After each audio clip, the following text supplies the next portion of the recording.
Kepada yang terhormat Ibu Adriana Helena Carolina selaku Kepala BPS Provinsi Papua, dan juga kepada Kepala BPS Kabupaten Kota seprovinsi Papua atau yang mewakili, serta rekan-rekan pegawai BPS sekalian yang kami banggakan. Assalamualaikum warahmatullahi wabarakatuh. Shalom, Om Swastiastu, Namo Buddhaya, Salam Kebajikan.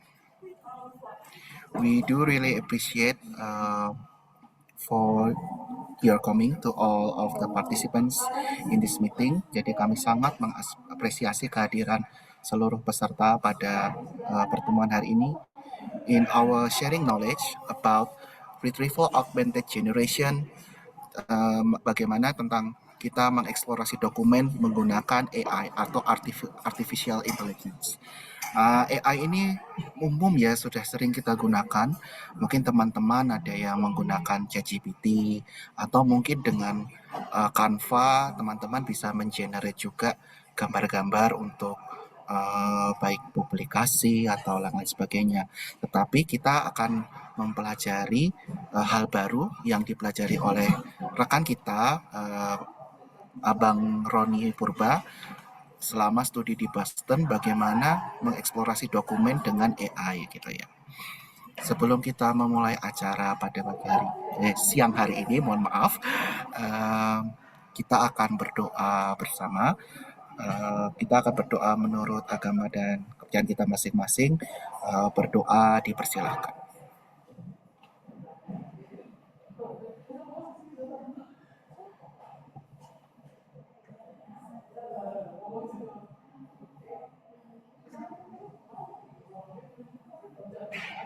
Amin, berdoa selesai.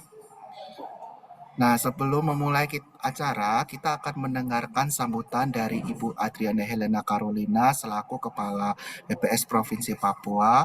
Kepada Ibu Adriana, waktu dan tempat kami persilahkan. Baik, terima kasih Saudari Saudara MC. Selamat siang. Siang, Bu. Siang, Bu. Ya, sekali lagi selamat siang. Shalom. Assalamualaikum warahmatullahi wabarakatuh. Om Swastiastu, Namo Buddhaya, salam kebajikan, salam sehat buat kita semua. Yang Ibu hormati, narasumber pada siang hari ini Pak Roni Purba. Yang Ibu hormati Bapak Ibu Kepala BPS Kabupaten Kota yang bergabung pada sharing knowledge pada hari ini. Yang Ibu hormati Bapak Ibu Ketua Tim di lingkungan BPS Provinsi Papua, BPS Kabupaten Kota. Tak lupa yang Ibu hormati Ibu Kepala Bagian Umum, serta Bapak Ibu peserta sharing knowledge pada siang hari ini. Sekali lagi selamat siang, salam sehat buat kita semua. Ya, selaku umat beragama patut kita mensyukuri waktu kesempatan sehingga kita bisa mengikuti sharing knowledge yang disampaikan oleh Pak Roni yang baru pulang sekolah dari Amerika Serikat. Ini menjadi sesuatu yang bermanfaat, berharga bagi kita semua sehingga patut kita syukuri hal tersebut. Bapak, Ibu, teman-teman yang Ibu kasihi dan Ibu banggakan, sudah menjadi komitmen kita bersama bahwa setiap lulusan tugas belajar harus memiliki dampak nyata untuk peningkatan kapasitas lembaga, dalam hal ini adalah BPS Provinsi Papua. Jadi menjadi keharusan untuk setiap yang baru pulang kuliah atau sudah lulus harus ada sharing knowledge untuk peningkatan kapasitas lembaga dan kapasitas kita semua yang bekerja di BPS Provinsi Papua. Bapak Ibu yang Ibu kasihi, tugas belajar ini merupakan bentuk apresiasi dari lembaga kita, BPS Provinsi Papua ataupun lembaga BPS kepada pegawai yang berprestasi dalam bekerja di BPS Provinsi Papua atau BPS secara keseluruhan. Pegawai yang dipercaya menjalankan tugas belajar harus mampu membawa perubahan atau membawa dampak positif atau perubahan positif di lingkungan kerja kita, yaitu BPS Provinsi Papua. Pegawai yang menjalani tugas belajar harus mampu menjadi inspirasi bagi teman-teman dalam satu lingkungan kerja kita, BPS Provinsi Papua atau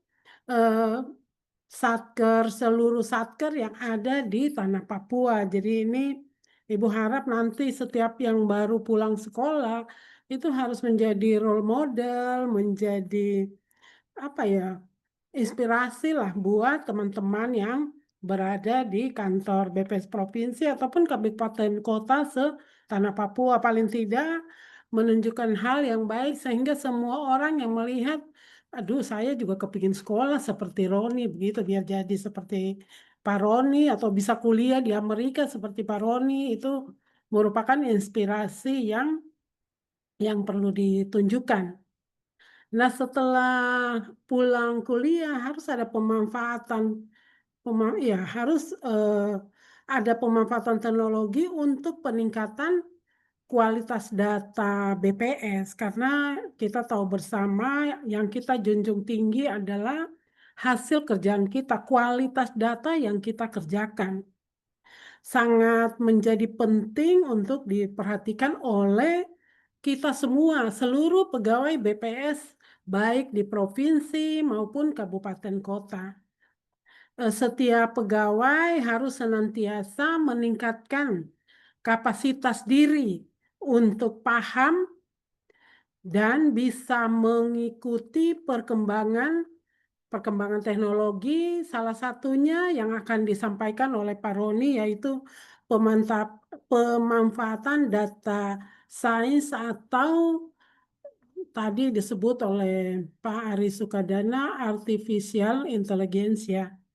Nah, hal ini mungkin teman-teman sudah menggunakan, tetapi ada penegasan dari Pak Roni terkait dengan bagaimana mengeksplorasi dokumen secara mendalam dengan artificial intelligence tersebut. Sehingga Ibu harap ini sangat baik, dan salah satu pesan dari Wakil Kepala BPS adalah kita harus bisa memanfaatkan artificial intelligence ini dalam semua pekerjaan yang kita lakukan. Kenapa?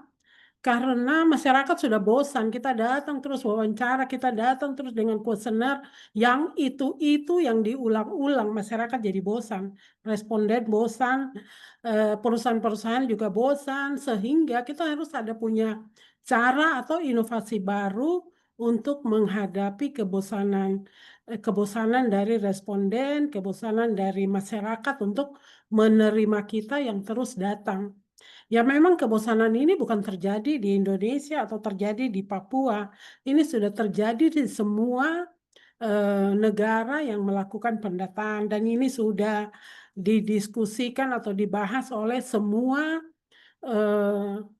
negara-negara yang bergabung dalam statistik dunia. Sehingga ya Wakil Kepala BPS menyarankan kita harus berusaha untuk mencari inovasi mengatasi hal-hal tersebut.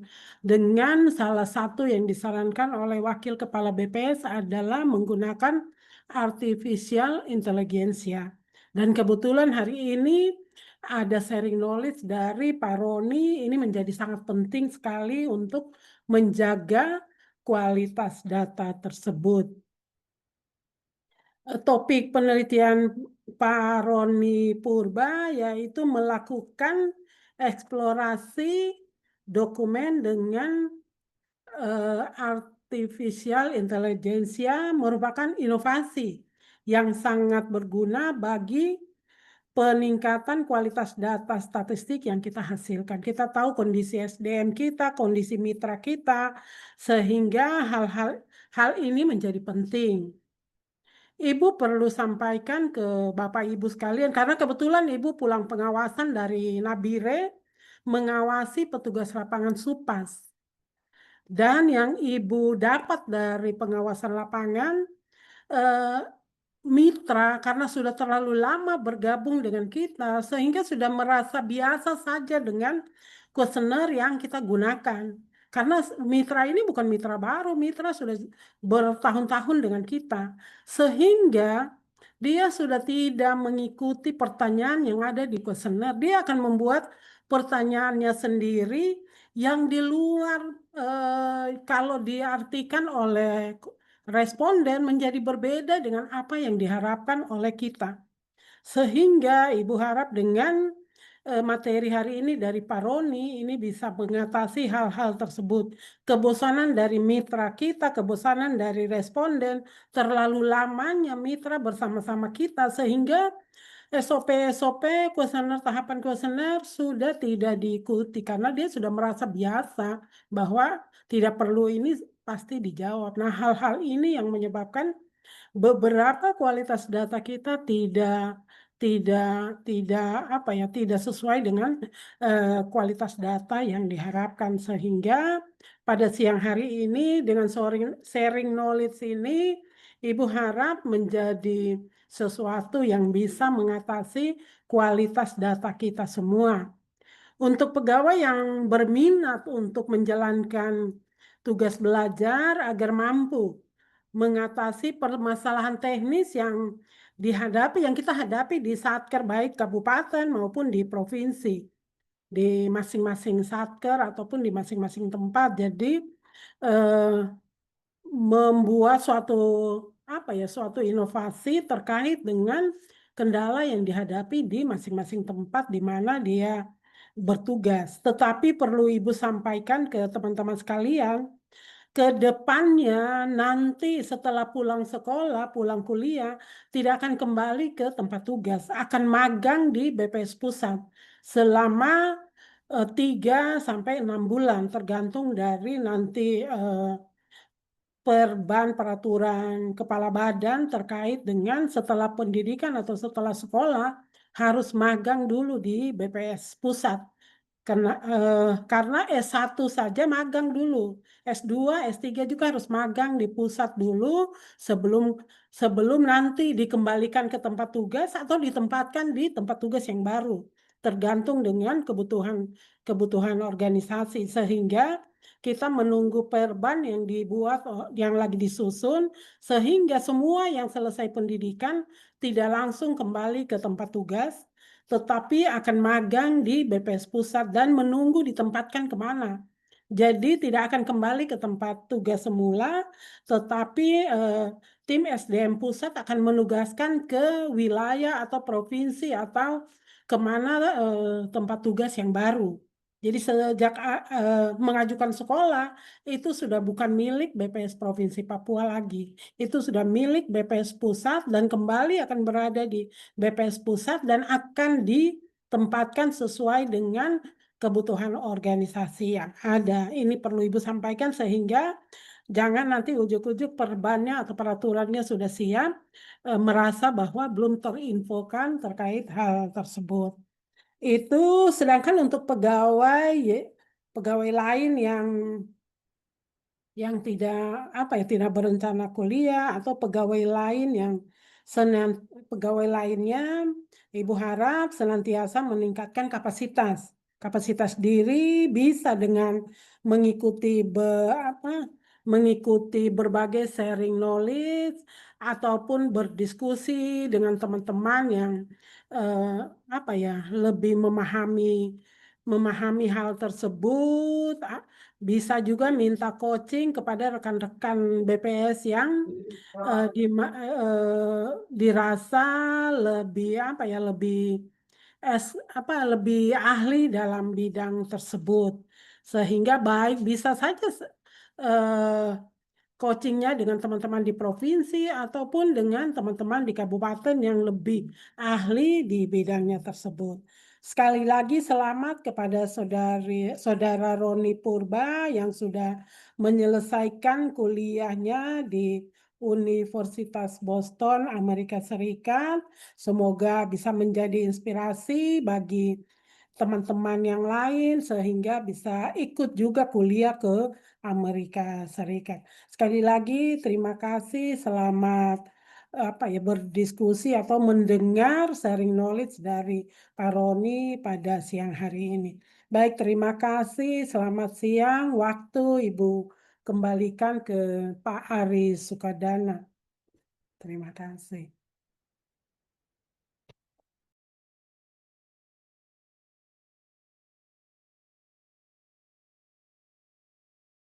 Masih di mute, Ari. Masih di mute. Terima kasih, and we do really appreciate about the speech.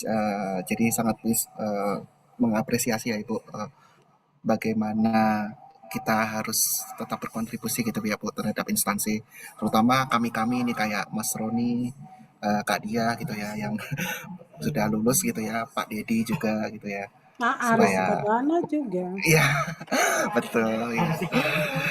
Dan terus berinovasi ya demi instansi gitu ya, ada Pak Faldo juga gitu. Oke, kita akan segera mendengarkan bersama paparan dari Pak Roni gitu ya.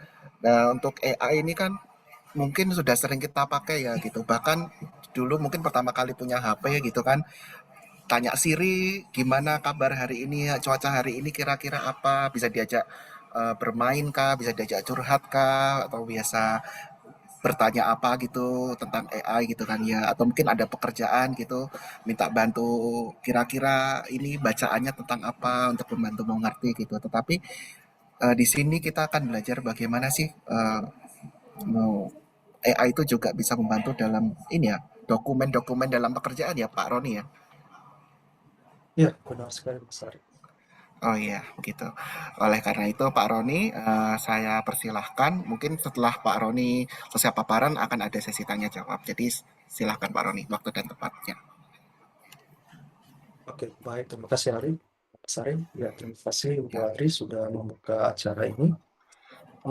Ya, saya senang sekali bisa berkumpul lagi dengan teman-teman di sini setelah 1,5 tahun melakukan tugas belajar di luar di Boston University di Amerika Serikat.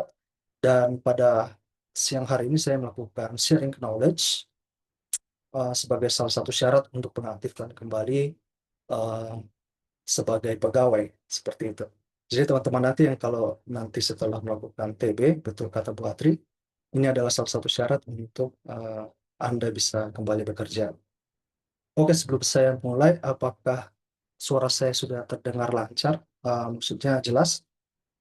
Aman-aman. Sangat jelas. Oke, baik. Saya akan sharing. Oke, di sini saya akan membawa topik mengenai dengan judul Retrieval Augmented Generation. Eksplorasi dokumen secara mendalam dengan AI. Jadi kalau boleh dikatakan, ini adalah suatu teknik di dalam AI dalam memperkuat pengambilan informasi atau biasanya mereka menyebutnya namanya retrieval, yaitu pengambilan informasi ini dari dokumen atau basis data, bisa berupa database, ya, atau tidak dokumen-dokumen yang berbentuk teks atau numerik.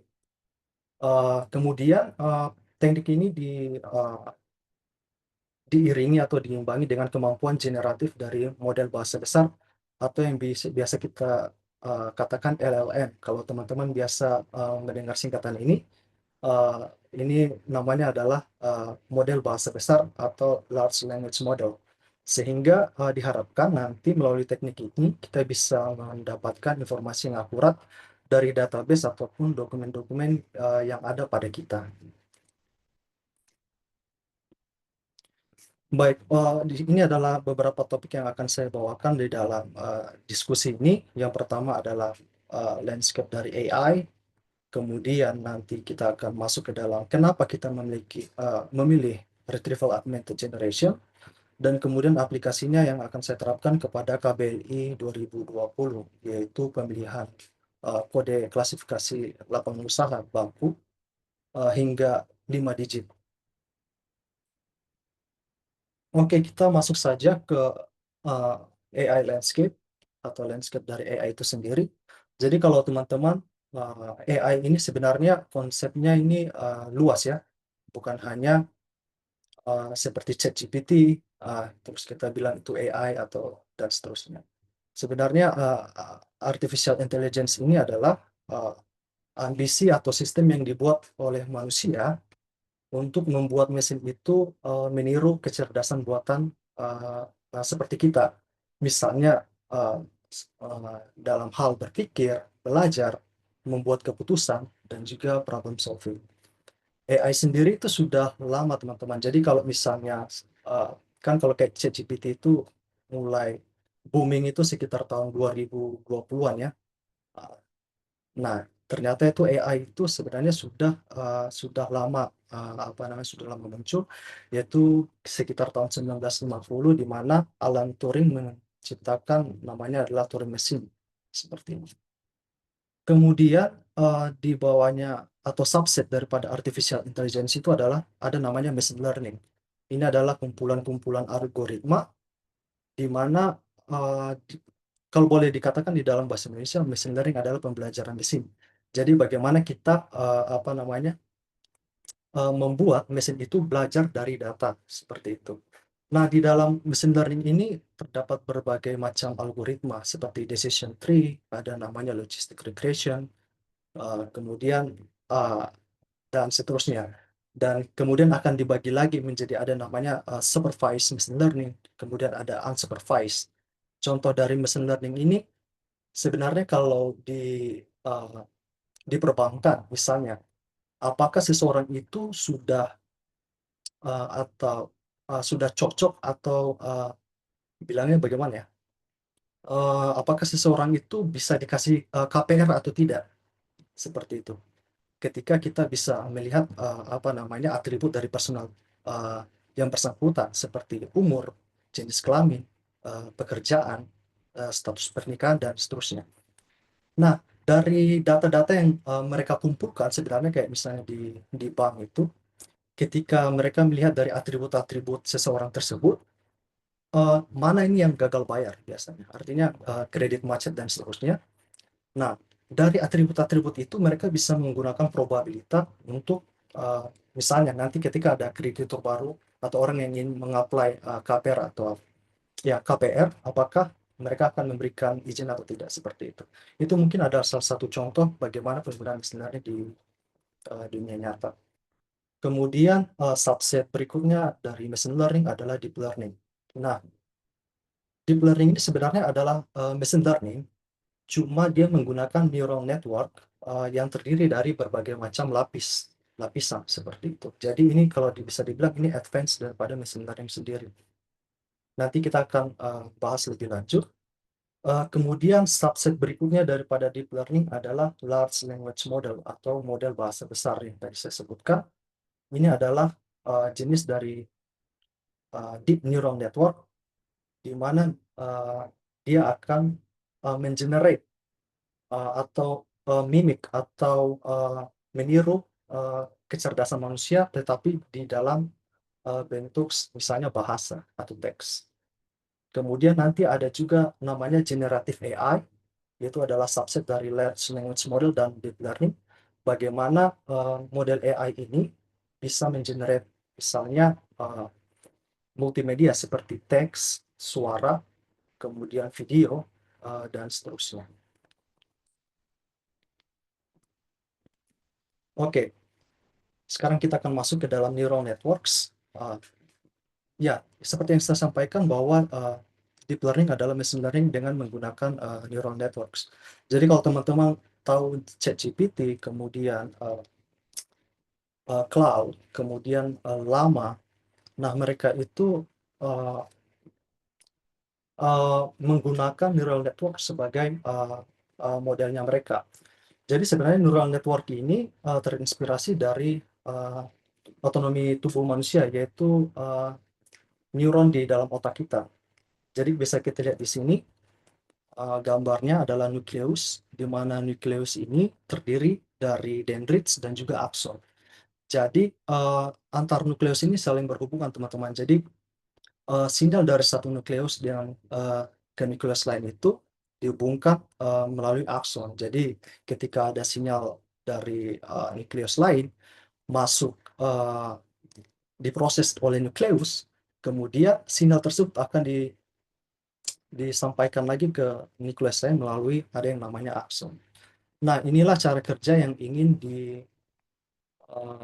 dimimik oleh manusia di dalam membuat LLM. Jadi di sini kalau di LLM, kalau teman-teman lihat di sini di bawahnya ini ada namanya input layer, kemudian hidden layers dan output layers. Jadi informasi ini akan melalui lapisan-lapisan ini, di mana lapisan-lapisan ini terdiri ada namanya weights, atau kalau dibilang di bahasa Indonesia adalah bobot, seperti itu. Bobot di dalam melakukan komputasi perhitungan matriks, seperti itu. Nah, dari sini akan terjadi kombinasi perhitungan, sehingga akan menghasilkan informasi yang akan keluar melalui output layer. Nanti akan kita bahas lebih lanjut. Oke, ini saya akan menjelaskan lebih sedikit mengenai bagaimana perusahaan di luar sana seperti OpenAI, kemudian Cloud, Anthropic, mereka membuat LLM seperti itu. Sebenarnya dalam bahasa sederhana, kalau kita bisa katakan ada tiga stage atau tahapan. Yang pertama adalah membangun LLM tersebut, kemudian membuat fondasi modelnya, dan kemudian yang ketiga kita melakukan apa yang namanya fine tuning. Kalau kita lihat di stage pertama ini adalah data preparation dan sampling. Jadi tidak semua data yang digunakan di dalam melatih LLM itu dipakai. Jadi hanya data yang berkualitas tinggi yang dipakai untuk membuat LLM. Kemudian ada namanya attention mechanism. Jadi di sini bagaimana LLM itu melihat hubungan antara satu kata dengan kata lain di dalam kalau boleh dibilang di dalam hubungan semantiknya seperti apa. Misalnya saya makan karena lapar. Jadi makan dan lapar ini adalah hubungan kayak sebab akibat, seperti itu. Jadi di sini ada mekanisme attention yang bisa menangkap hubungan antara dua kata tersebut. Kemudian di sini ada menetapkan arsitektur dari LLM tersebut. Ada strukturnya seperti dari transformer, ada juga struktur dari seperti CNN dan seterusnya. Kemudian di sini nomor 4 akan melakukan pralatih atau pre-training, di mana di sini model yang sudah dibangun ini akan di-run di dalam ada yang namanya adalah corpus. Corpus itu adalah dataset besar dari kumpulan teks, seperti itu. Jadi nomor ini adalah training loop, bagaimana model tersebut berjalan di dalam dataset tersebut secara utuh, seperti itu. Kemudian akan ada namanya model evaluation. Jadi ada evaluasi model, apakah dia menghasilkan bias yang besar atau tidak. Jadi di sini ada mekanisme seperti engineering lah, bagaimana cara membuat supaya bias yang dihasilkan dengan cara mengubah yang tadi saya bilang the weights atau namanya bobot itu, sehingga bias yang dihasilkan sangat kecil, seperti itu. Ketika sudah didapatkan hasil bobot yang optimal, kemudian akan dipakailah bobot tersebut di dalam sebagai fondasi awal model, seperti itu. Dan ketika masuk ke stage yang ketiga, itu akan dilakukan apa yang namanya fine tuning. Fine tuning ini adalah bagaimana kita melatih model basis ini atau base model ini ke dalam dataset khusus, misalnya di bidang healthcare, di bidang perbankan, di bidang hukum, ya, yang eh, tidak yang data ini tidak termasuk ke dalam large corpus itu, seperti itu. Oke, di sini saya akan memberikan gambaran bagaimana LLM berkembang dari masa ke masa. Tahun 2019 ada GPT-2 dengan 124 juta parameter sampai 1,5 miliar parameter. Kemudian 2023 muncul lelama dari Meta, lelama 1, di mana parameternya berjumlah 7 miliar hingga 65 miliar. Kemudian 2023 lelama 2, 7 miliar hingga 70 miliar parameter. Dan tahun 2024 ada lelama 3 dari 1 miliar hingga 405 miliar. Dan pada tahun 2024 ini sebenarnya tahun yang krusial ya, ketika DeepSeek muncul, di mana dia bisa mengalahkan pendahulunya di berbagai matriks. Kita bisa lihat pada Juli 2024 lelama 3 parameternya sekitar 1 miliar hingga 405. Kemudian Qwen 2,5 parameternya 0,5 miliar hingga 72 miliar, dan DeepSeek dengan parameternya sekitar 671 miliar seperti itu. Harusnya ini lebih besar ya teman-teman. Maaf. Oke, ya, jadi saya ini ingin menyampaikan kenapa nanti ini ada hubungannya, kenapa kita nanti pakai retrieval augmented generation daripada fine tuning. Jadi saya menjelaskan dulu ya teman-teman. Nah, ini adalah bagaimana pre-training dari bukan LLM sebenarnya, ini adalah deep learning, untuk vision deep learning. Kalau teman-teman lihat, kalau image recognition atau pengenalan visual, model pengenalan visual itu, mereka itu dilatih dengan korpus yang besar, artinya mungkin dengan jutaan gambar, dengan jutaan objek, seperti itu. Jadi ketika sudah mendapatkan model dasar, seperti ini adalah contohnya, apakah dikasih gambar, apakah ini adalah seekor kucing? Kalau bisa dikatakan secara sederhana, itu ada beberapa atribut. Kalau misalnya di dalam bahasa manusia ya, apakah dia mempunyai telinga, apakah dia mempunyai kumis, ya, apakah dia mempunyai hidung. Nah, ya, itu adalah kucing, seperti itu. Ini adalah pelatihan yang pertama. Tetapi ketika kita melakukan fine tuning, kita harus lebih spesifik, seperti itu. Misalnya dikasih gambar kucing di sini, apakah dia mempunyai telinga? Ya, kalau ya, berarti lanjut. Kalau tidak, itu bukan kucing, seperti itu. Apakah dia mempunyai kumis? Seperti itu. Kalau tidak, berarti bukan kucing. Kalau ya, lanjut. Kemudian masuk lagi, apakah dia mempunyai hidung? Jika ya, kucing. Kalau tidak, berarti tidak. Kemudian namanya fine tuning itu kita menambahkan atribut baru sebenarnya teman-teman. Atribut baru ini seperti begini, kalau bisa dikatakan, apakah setelah dia mempunyai hidung, apakah hidungnya itu berbentuk seperti bulat ya, curve, seperti itu. Jika ya, maka dia adalah kucing, seperti itu. Tetapi ada beberapa kelemahan dari training melakukan fine tuning ini. Fine tuning ini memerlukan data yang cukup besar ya teman-teman untuk datasetnya, dengan pemrosesan yang cukup rumit seperti itu. Oke, tadi adalah fine tuning dengan menggunakan vision model.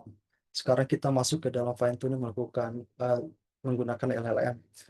Jadi kalau LLM dalam melakukan fine tuning itu ada namanya, kita harus mengubah teks tersebut ke dalam bentuk tensor. Di sini menggunakan PyTorch, di mana misalnya seperti ini teman-teman ya. Ini adalah salah satu misalnya paragraf yang terdiri dari 2 kalimat dalam bahasa Inggris.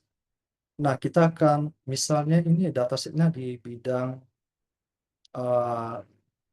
saya tidak tahu lah, mungkin di bidang sejarah mungkinnya seperti itu ya. Jadi ada dua buah kalimat. Nah, dua buah kalimat ini akan dipecah ya, dipecah atau namanya chunking di dalam konteks apa namanya AI engineering menjadi dua bagian. Yang pertama X dan Y seperti itu. Ya, bisa kita bilang lah seperti Y adalah variable dependent, X adalah variable independent seperti itu. Kemudian dilakukan pemenggalan terhadap kalimat-kalimat tersebut dengan ini namanya ada 4 ya. Kalau dimensinya ini ada 4 adalah namanya konteks Windows-nya adalah 4. In the heart of ini ada 4. The city stood the old library dan seterusnya sampai selesai untuk X-nya. Kemudian konteks Windows ini akan melakukan shift namanya stride sebesar 1. Jadi dari in the heart of, Y-nya adalah the heart of the. Jadi ini terjadi shifting sebesar 1, di mana maksudnya di sini teman-teman adalah ketika ada input kata-kata misalnya in the heart of, itu nanti dimaksudkan melatih model tersebut akan memprediksi apa satu kata di depannya. Jadi kalau kita memasukkan in the heart of, kita apa namanya mengharapkan kata yang akan muncul adalah the di sini seperti itu. Ini adalah gambaran kasar bagaimana fine tuning itu terjadi pada LLM. Tapi sebenarnya teman-teman ini dalam bentuk teks, tapi di dalam komputasi kata-kata tersebut harus diubah terlebih dahulu ke dalam bentuk representasi numerik yang bernama embeddings. Itu. Oke, kita masuk ke RAG. Kenapa kita memilih RAG daripada fine tuning? Terdapat beberapa alasan. Yang pertama adalah fine tuning. Ya, fine tuning ini pada dasarnya adalah bagaimana kita mengatur. Kalau teman-teman yang biasa main gitar adalah bagaimana kita menyetem gitar ya, menyetem gitar supaya sesuai nadanya seperti itu. Ya, kalau di sini namanya fine tuning untuk LLM, bagaimana kita menyetem bobot daripada LLM tersebut terhadap domain tertentu, misalnya di bidang kesehatan, di bidang hukum dan seterusnya. Kemudian fine tuning ini membutuhkan retraining dan juga dataset yang besar seperti itu. Dataset yang besar menyebabkan komputasi yang mahal juga seperti itu. Kemudian bisa dilihat dia juga high cost dan risk of model drift. Nah, ini nggak perlu saya terlalu teknis. Nah, kemudian untuk RAG sendiri atau Retrieval Augmented Generation ini, nah dia itu mengcombine antara LLM dengan external data. External data di sini adalah eksternal yang tidak masuk ke dalam dataset latihan dia seperti itu. Seperti misalnya adalah dokumennya kita, dokumen pentingnya kita yang kita tidak sebarkan di internet, itu pasti nggak akan masuk ke dalam korpusnya mereka seperti itu. Kemudian RAG ini tidak melakukan apa yang namanya perubahan bobot dari LLM tersebut. Jadi bobot itu dibiarkan membeku, frozen artinya nggak diubah sama sekali seperti itu. Kemudian RAG ini akan mengambil dokumen yang relevan pada saat dia ditanya seperti itu, pada saat melakukan intervensi ya seperti itu. Oke, ini adalah beberapa keunggulan dari RAG. Yang pertama adalah minim biaya, tidak perlu kita melakukan training. Kemudian update-nya cepat. Jadi ketika kita sudah punya data, ya sudah dia cuma fokus kepada data itu yang akan dia ambil seperti itu. Kemudian kita bisa mengontrol alur atau pipeline daripada sistem kita. Kemudian reduce risk rendah seperti itu. Ini namanya kalau boleh dibilang mencegah terjadinya catastrophic forgetting. Ini artinya kita mencegah model itu ngaco. Artinya ketika kita mengubah satu saja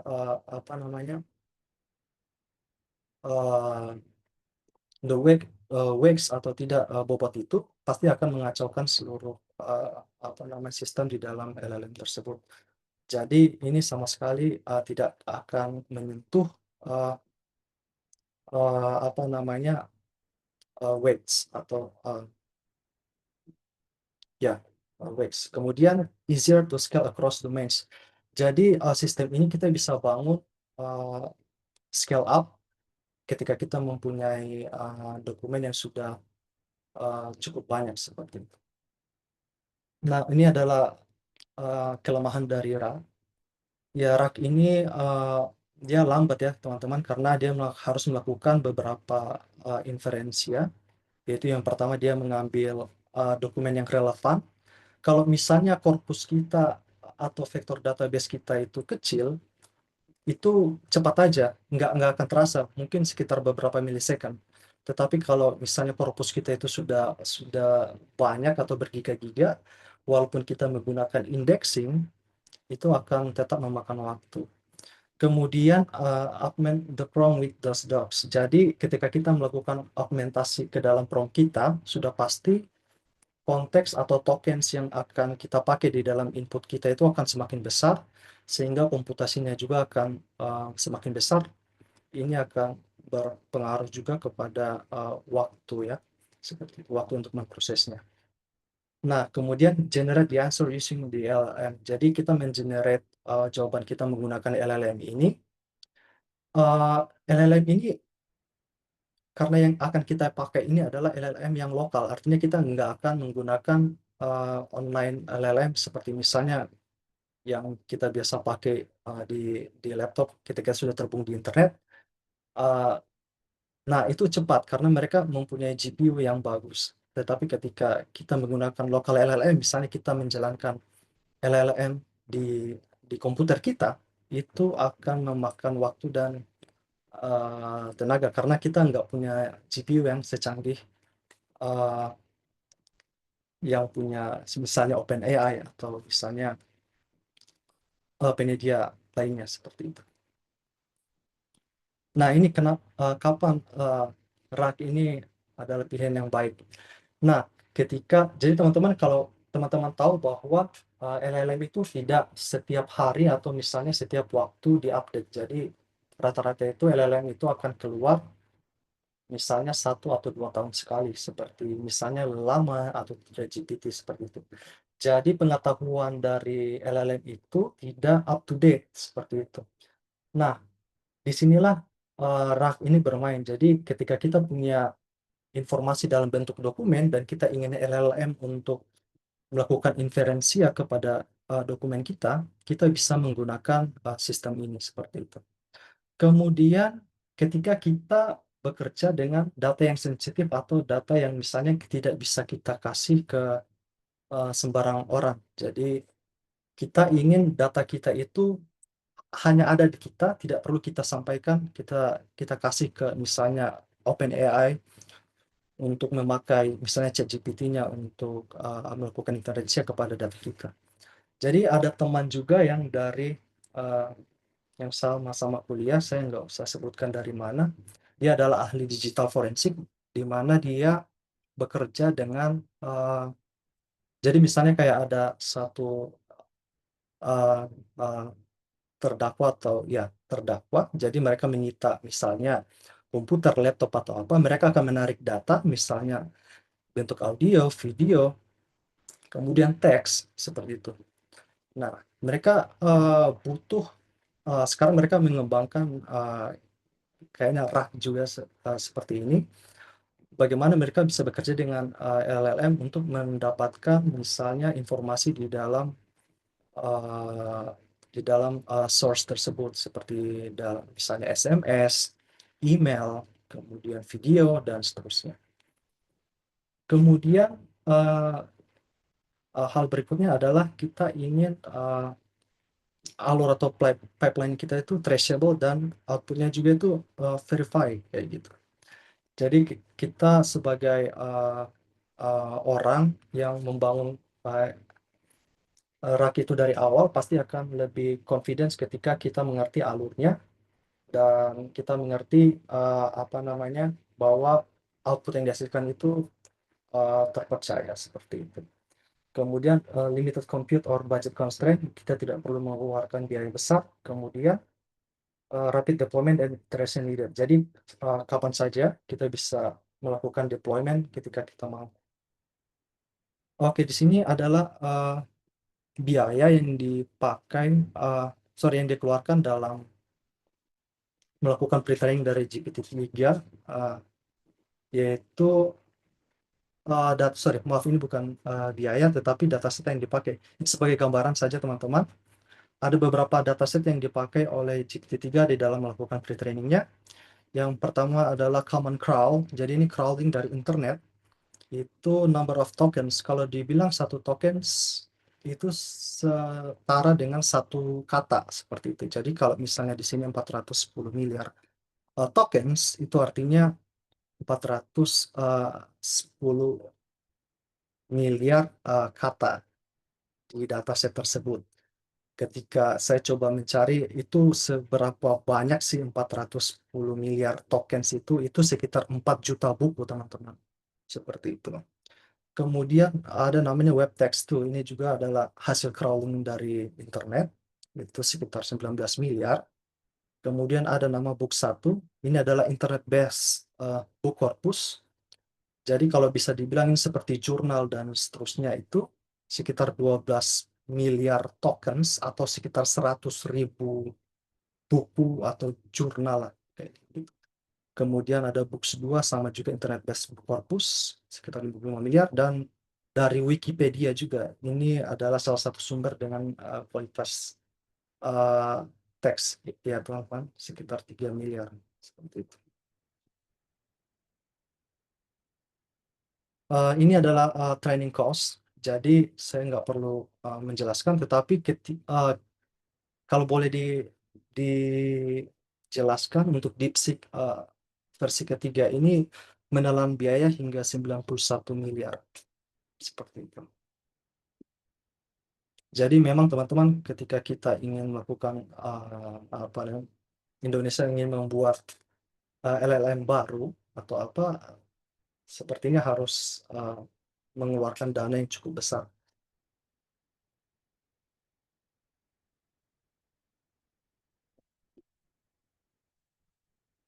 Oke, ini adalah perbandingan cost dari DeepSeek V3 dan Llama 3.1. Kenapa kemarin DeepSeek itu sangat fenomenal? Yaitu karena dia berhasil memangkas ongkos yang jauh lebih murah dibandingkan dengan model-model lain seperti itu. Oke, sekarang saya masuk ke pembahasan bagaimana kita menjalankan LLM secara lokal. Maksudnya lokal di sini adalah kita menggunakan resource yang ada pada kita. Misalnya kita menjalankan LLM itu di laptop kita atau misalnya di komputer kita, seperti itu. Nah, kenapa kita menggunakan LLM secara lokal? Nah, menjalankan LLM seperti ChatGPT dan Cloud itu biasanya kita mengirimkan data kita ke server yang disediakan oleh OpenAI atau misalnya Cloud, seperti itu. Nah, ketika mereka mengatakan bahwa service kami aman, tetapi perusahaan-perusahaan di luar sana mereka tidak percaya begitu saja bahwa ini masalahnya ini adalah masalah keamanan mereka, data mereka secara yang bisa mungkin mempengaruhi keberlangsungan hidup perusahaan mereka seperti itu. Jadi mereka lebih baik membuat LLM-nya mereka, kemudian melakukan atau membangun sistem RAG-nya mereka sendiri seperti itu. Nah, ini adalah beberapa keuntungan. Yang pertama adalah privacy. Ya, kita melakukan prompt inferensia di LLM kita. Nah, data kita itu tidak akan lari kemana-mana seperti itu. Jadi hanya ya sudah bisa kita run di komputer. Ya sudah, informasi kita cukup atau berputar di komputer kita itu aja seperti itu. Nah, kita bisa melakukan postumisasi kepada LLM kita, misalnya kostumisasi untuk berapa jumlah thread di CPU yang akan kita gunakan, kemudian bagaimana temperatur dari LLM tersebut, kemudian konteks length-nya atau panjang dari konteks yang kita mau, misalnya ada berapa ribu token yang ingin kita mau, itu juga bisa. GPU settings dan lain sebagainya. Kemudian security and support, saya tidak perlu jelaskan. Kemudian subscription and cost. Jadi ini adalah free teman-teman, jadi teman-teman nggak perlu melakukan pembayaran untuk misalnya beli selama sebulan atau apa. Jadi teman-teman hanya butuh menginstal ke dalam laptop teman-teman, kemudian mengunduh LLM yang teman-teman inginkan, kayak gitu. Misalnya DeepSeek atau misalnya Qwen atau Llama, teman-teman bisa mendownloadnya ke dalam komputer teman-teman. Tetapi hanya untuk yang distilled model, artinya model yang sudah diperkecil ukuran parameter seperti itu. Oke, kemudian ada offline support dan connectivity. Nah, ini adalah beberapa tools atau alat untuk menjalankan LLM secara lokal. Yang pertama adalah LM Studio.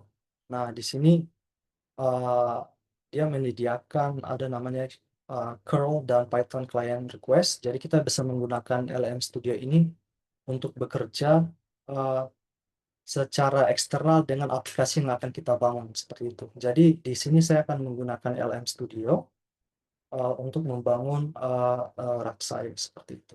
Kemudian ada namanya Jam, kemudian Llama File, GPT for All, Llama, dan Llama.cpp. Oke, di sini saya mengapa saya menggunakan LM Studio? Karena sangat mudah digunakan untuk bereksperimen secara lokal dan juga bisa dipakai untuk running LLM yang open source seperti itu. Ini dapat di-download. Teman-teman bisa cari saja di Google LM Studio seperti itu. Nah, ini adalah tampilannya teman-teman untuk LM Studio, sangat user friendly. Nah, di sini seperti nanti kita bisa menanyakan apa saja yang ingin kita sampaikan seperti itu. Di sini saya mendownload Qwen 2.5 dengan 7 miliar parameter seperti itu. Tetapi ada yang ini sekitar 4 GB, tetapi kalau teman-teman ingin yang lebih kecil lagi, ada yang sekitar 1,5 GB sudah bisa masuk ke laptop teman-teman seperti itu.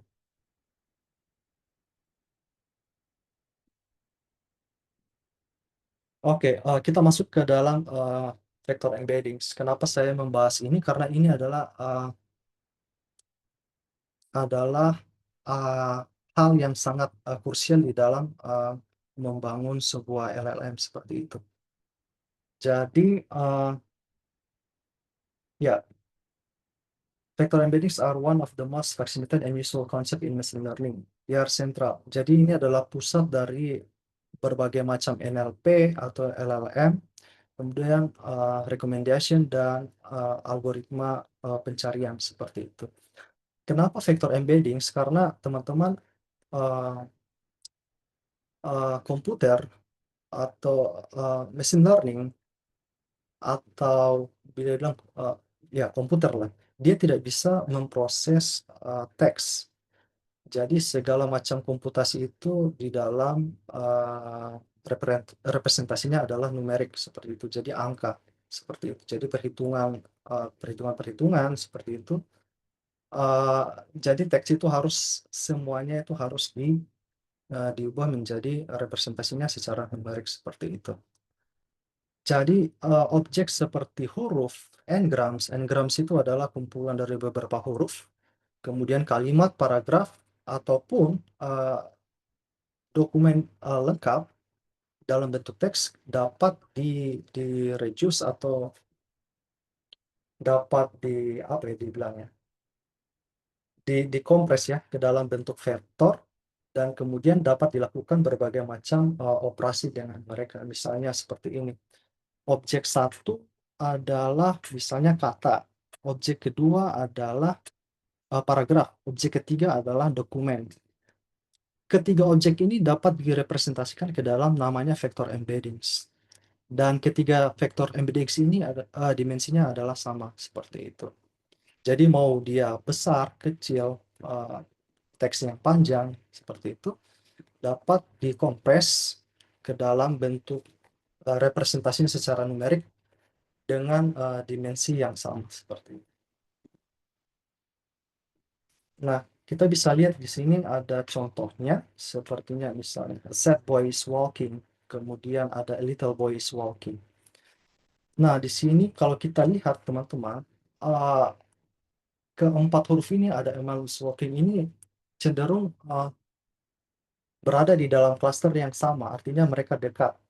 Beda beda halnya ketika misalnya di sini ada look how sad my cat is, look at my little cat is. Mereka cenderung bergerombol di dalam satu klaster yang lain kayak gitu.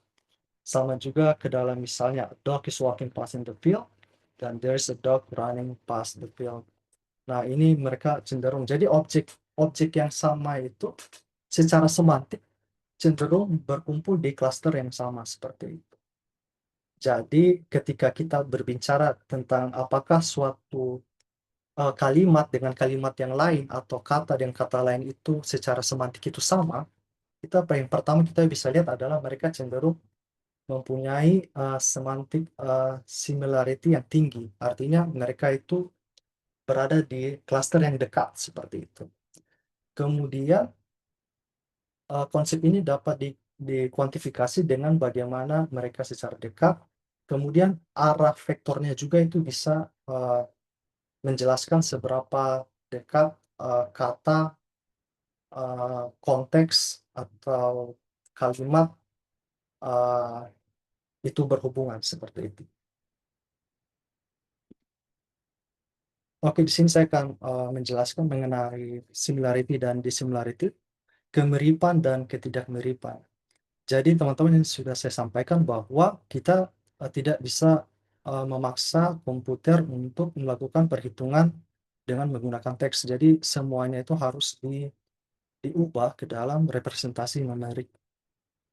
Nah, untuk similarity similarity adalah ukuran numerik bagaimana dua data objek itu mirip seperti itu. Jadi semakin tinggi nilai similarity score-nya itu, maka dia itu semakin mirip. Jadi untuk range-nya itu antara 0 sampai 1. Jadi misalnya 0,9 itu berarti dua objek itu sangat mirip. Kemudian dissimilarity ini seperti distance. Jadi kebalikannya lah. Kalau dissimilarity adalah 1 minus similarity seperti itu. Jadi ya boleh dibilang adalah kebalikannya. Nah, ada beberapa metrik yang umum digunakan di dalam computer science. Yang pertama adalah Pearson correlation coefficient. Mungkin teman-teman yang sudah mengerti regresi linear sudah tahu bahwa itu adalah mengukur ukuran linear antara dua variabel. Jadi magnitude dan juga arahnya. Semakin besar berarti dia berkorelasi atau mempunyai hubungan yang linear. Kalau misalnya plus berarti dia berhubungan positif, negatif berarti satu naik satu turun seperti itu. Kemudian yang kedua adalah namanya cosine similarity. Ini mengukur seberapa besar angle atau sudut antara dua vektor. Jadi di sini adalah metrik yang akan kita gunakan khususnya di NLP. Yang ketiga adalah Jacquard similarity, mengukur similarity di antara kedua set. Kalau Jacquard similarity ini banyak digunakan di NLP juga, misalnya melakukan rekomendasi misalnya user 1 dengan user 2 bagaimana mereka dekat. Artinya bisa dekat ini dalam artian history mereka, misalnya contohnya adalah di Amazon. Jadi seberapa dekat user 1 dan user 2 berdasarkan histori pembelian, misalnya beli buku dengan genre yang sama, kemudian misalnya pembelian movie dengan genre yang sama. Nah, ketika user 2 ini ingin membeli sesuatu, dia akan mendapatkan rekomendasi berdasarkan atribut yang sama dari user lain. Jadi teman-teman bisa lihat kayak misal di Tokopedia atau apa yang biasa rekomendasi untukmu. Nah, itu biasanya menggunakan Jakarta Similarity. Oke, di sini adalah quotient similarity. Jadi misalnya di sini ada contoh teman-teman. A document can be represented by thousands of attributes, each recording frequency of particle word. Jadi misalnya di sini ada dokumen satu, kita bahasakan lah. Misalnya ini adalah PDF pertama, kedua sampai PDF keempat. Jadi PDF pertama itu maaf teman-teman, ini angka ini adalah seberapa frekuensi kata itu muncul di dalam tiap-tiap dokumen. Jadi misalnya tim di dokumen 1 frekuensinya ada 5, coach 0, dan seterusnya seperti itu tuh. Nah, kenapa quotient similarity ini dipakai? Aplikasinya banyak. Jadi untuk information retrieval, kemudian taksonomi biologi, kemudian untuk di bidang gen kayak gitu, DNA test dan seterusnya. Biasanya mereka memakai ini juga. Untuk quotient measure-nya ini ada formulanya. Jadi quotient D1 D2 adalah perkalian antara vektor dot antara D1 dan D2 dibagi dengan panjang vektor D1 dikalikan vektor D2. Seperti itu. Ya, dot ini mengindikasikan vektor dot product dan yang di bawahnya adalah length of the vector. Oke, jadi nilainya ini antara 0 dan 1. Jadi semakin dekat ke 0 berarti dia itu nggak mirip. Kalau mendekati ke 1 berarti dia mirip. Nah, ini adalah contohnya misalnya untuk D1 dan D2. Kita bisa lihat di sini D1 dan D2. Nah, untuk quotient similarity-nya adalah seperti ini teman-teman. Kita hitung dulu dari atas. Jadi 5 kali 3, 0 kali 0, ditambah 3 kali 2, dan seterusnya. Dibagi 5 kuadrat, ditambah 0 kuadrat, dan seterusnya. Teman-teman sudah tahu. Jadi dapatnya quotient similarity-nya sebesar 0,94. Jadi mereka very alike seperti itu.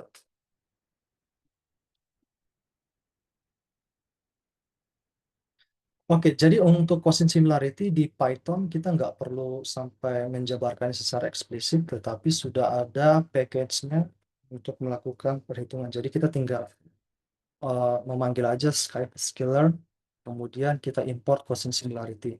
Ini adalah fungsi yang akan saya gunakan di dalam Python saya. Saya hanya memanggil fungsi quotient similarity seperti ini. Oke, kita tiba di bagian terakhir adalah KBLI dengan menggunakan RAG.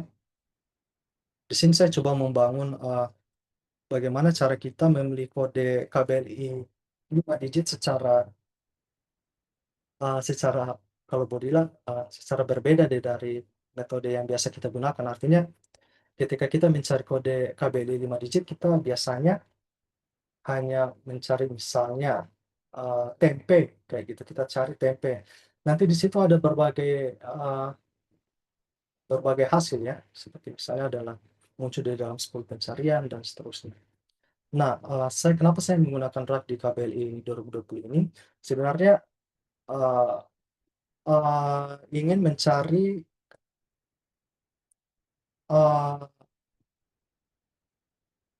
kalau boleh dibilang maaf, secara semantik atau secara kemiripan makna kayak gitu. Jadi dari user query itu kira-kira lapangan usahanya itu maksudnya ke lapangan usaha mana di dalam konteks semantik seperti itu. Oke, ini adalah pipeline-nya yang saya bikin. Jadi pertama saya dapatnya ini dari PDF yang saya download saya cari di Google, dapatnya ya KBLI terakhir adalah KBLI 2020. Kemudian ini adalah KBLI chunk extractor. Saya menggunakan Python di mana saya memecah teks di dalam KBLI itu menjadi beberapa level. Jadi untuk KBLI dengan 1 digit, 2 digit, dan seterusnya. Nah, kemudian saya mengubah teks itu ke dalam bentuk ada namanya tree structure atau struktur pohon yang kemudian saya simpan di dalam bentuk KBLI JSON. Kemudian melalui KBLI JSON ini saya menggunakan embedding model, kemudian mengubahnya menjadi JSON ditambah dengan ada saya tambahkan satu objek di situ adalah embeddings dari misalnya kategori, deskripsi, dan seterusnya seperti itu. Kemudian user akan melakukan query atau bertanya. Kemudian kalimat pertanyaan itu akan sama di sini. Oleh embedding model akan mengubahnya menjadi query embedding. Nah, dari query embedding dan JSON embedding ini, saya menggunakan algoritma beam search, di mana saya akan mencari quotient similarity di tiap level. Jadi di sini saya menggunakan beam width-nya atau lebar beam-nya itu sebesar 10, di mana di tiap level saya mencari kode dengan similaritas tertinggi seperti itu. Jadi misalnya untuk KBLI 1 digit kategori A, B, dan seterusnya. Misalnya kalau nanti di level yang kedua sama, saya akan mencari 10 dari kandidat terpilih seperti itu. Hingga pada akhirnya untuk KBLI 5 digit akan menghasilkan 10 kandidat yang akan diinferensiakan melalui prompt ke dalam LLM. Nah, LLM inilah yang akan melakukan inferensia, baiknya itu user query itu masuk ke dalam KBLI kode berapa seperti itu. Ya, ini adalah penjelasan mengenai algoritma pencarian yang saya gunakan. Ini seperti kalau teman-teman dari computer science pernah belajar mengenai binary search tree, ini adalah salah satu variannya adalah beam search. Tetapi kalau kita tahu binary search tree itu hanya untuk binary tree ya, artinya memilih satu dari antara dua seperti itu. Kalau beam search tree ini kita memilih beberapa kandidat sesuai dengan top K, sesuai dengan apa yang kita inginkan seperti itu. Jadi bisa kita lihat di sini, kalau boleh dikatakan ini adalah T1 misalnya KBLI digit 1, ini 2, 3, dan seterusnya. Jadi misalnya di sini adalah T1 KBLI digit 1, kita akan memilih misalnya 10 lapangan, misalnya 2 lapangan usaha.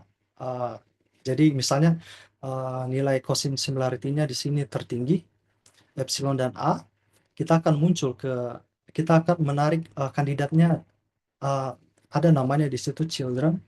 Jadi objek di bawahnya itu akan kita pilih lagi seperti itu. Jadi misalnya di sini epsilon, kita lihat lagi epsilon, misalnya di sini ya sekitar epsilon dan A. Kita pilih 2 lagi dari anak dari si epsilon ini, dan seterusnya hingga kepada KBLI 5 digit terakhir seperti itu. Ini adalah fungsi daripada beam search yang saya gunakan seperti itu.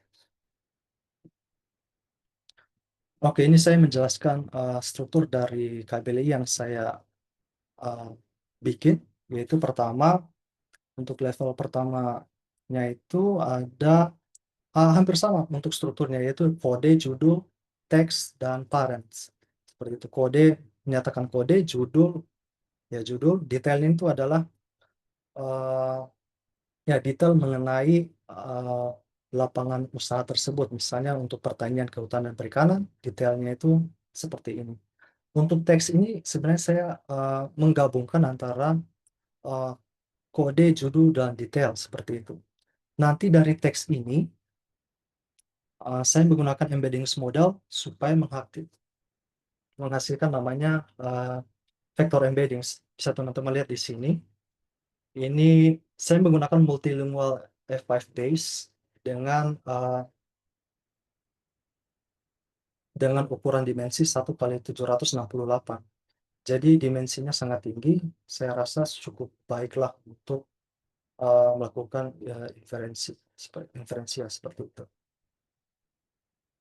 Oke, sama untuk level 3, 4, dan 5.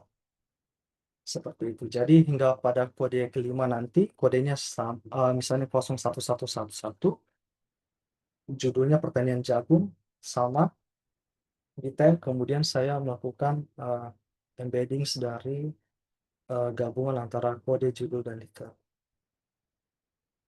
Nah, untuk prompt-nya saya menggunakan konstruksi prompt-nya saya menggunakan ini.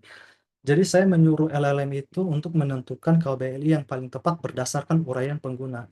Jadi query di sini adalah hasil dari KBLI level 5, teman-teman. Jadi misalnya kita punya top case 10, saya ngasih dia itu 10 hasil pencarian quotient similarity tertinggi itu kepada dia, dan kita menyerahkan si LLM ini memilih mana yang paling tepat untuk mengelompokkan lapangan usaha seperti itu.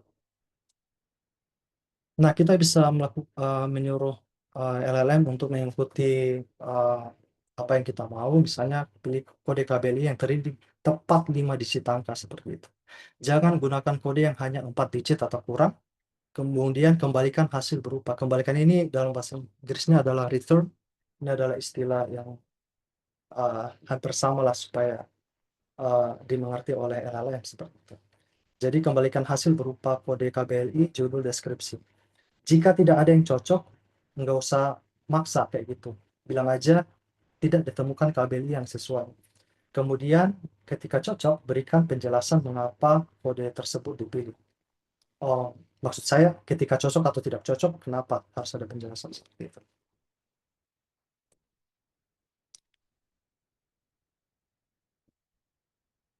Oke, di sini saya akan share screen.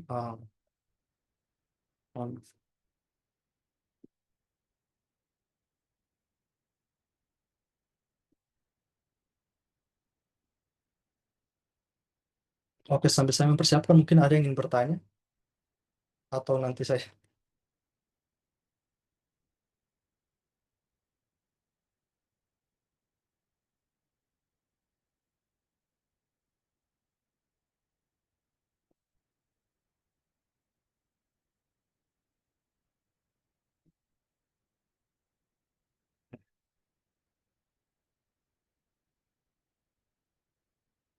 Apakah sudah kelihatan, teman-teman? Sudah. Ya, Mas. Oke, di sini saya ingin mencoba menggunakan pencarian. Di sini saya menggunakan lokal LM Studio dan juga menggunakan OpenAI GPT-4, di mana saya subscribe ya, menggunakan servisnya seperti itu. Yang pertama kita coba aja dulu di lokal. Misalnya membuat barang anyaman tikar lampit dari rotan. Terus kita masukkan aja dalam deskripsi aktivitas ekonomi, kemudian kita cari KBLI. Oke, sebenarnya untuk hasil BIM search ini atau tidak quotient similarity search ini sangat cepat, teman-teman, karena dia hanya membandingkan melakukan komputasi tidak terlalu besar ya. Jadi di tiap level itu sedikit kayak gitu. Jadi lumayan cepat. Untuk KBLI 1 digit akan muncul membuat barang anyaman tikar lampit dari rotan. Nah, di sini saya menggunakan kandidatnya sebesar 20 sebenarnya supaya untuk uh, apa ya, meningkatkan presisi saja sih sebenarnya, atau memperluas konteks LLM untuk berpikir seperti itu. Nah, ini diurutkan dari quotient similarity tertinggi hingga terendah seperti itu. Seperti yang saya jelaskan teman-teman, kalau kita menggunakan LLM secara lokal dengan menggunakan resource, misalnya kita punya laptop yang tidak high end, ya mungkin bisa lama seperti itu. Nah, ini adalah KBLI 2 digit, sudah muncul. KBLI 3 digit, 4 digit, dan 5 digit. Namun di sini LLM saya masih melakukan inferensia dari KBLI 5 digitnya. Dia masih memikir ini baiknya masuknya di kode KBLI berapa seperti itu.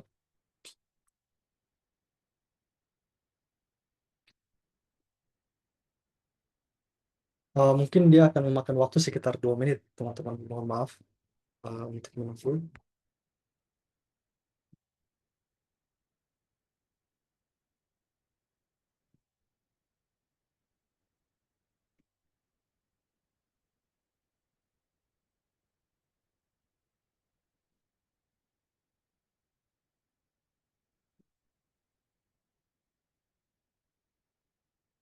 Oke, sambil menunggu, jadi di sini kita bisa dari sistem RAG yang saya bangun ini, kita bisa menyesuaikan beberapa jumlah kandidat per level yang ingin kita dapat.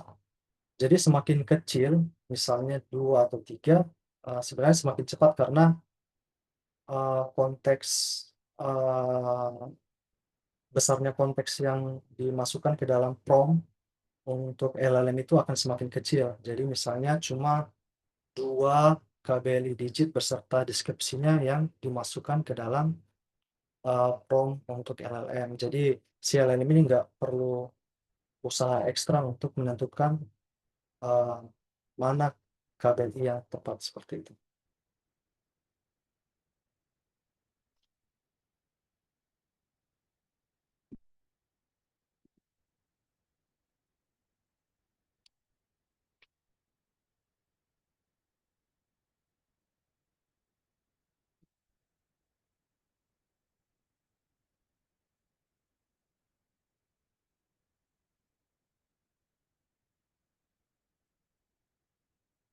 Oke, tapi kalau dari hasil pencarian membuat barang anyaman tikar lampir dari rotan sebenarnya sudah mengerucut ke hasil yang lumayan bagus ya teman-teman, kayak misalnya ke industri. Jadi semua di sini hasil pencariannya adalah industri karena kata kerjanya adalah membuat seperti itu.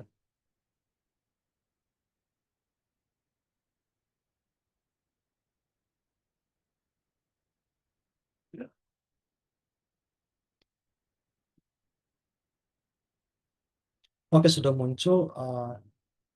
Jadi hasil klasifikasinya adalah kode KBLI 16291, industri barang anyaman dari rotan, bambu, dan sejenisnya. Ini kode, judul, dan deskripsi ini mengikuti dokumen KBLI ya teman-teman. Jadi mengikuti apa yang ada di database kita. Namun untuk penjelasannya ini adalah penjelasan yang dibuat oleh si LLM tersebut. Nah, di sini dikatakan berdasarkan uraian pengguna tentang membuat barang dan seterusnya. 16291 paling sesuai karena kode ini secara spesifik mencakup usaha pembuatan barang-barang anyaman yang bahan utamanya adalah rotan dan seterusnya.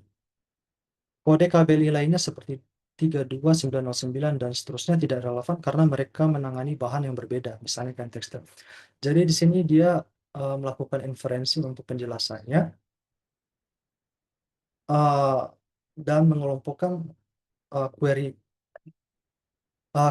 kita itu masuknya lebih tepat ke KBLI mana seperti itu. Dan untuk penjelasan ini bisa pendek dan bisa panjang tergantung LLM-nya teman-teman seperti itu. Nah, di sini waktu pemrosesan sekitar 246 detik, 4 menit lebih lama daripada yang saya perkirakan. Coba kita memakai online memakai GPT-4.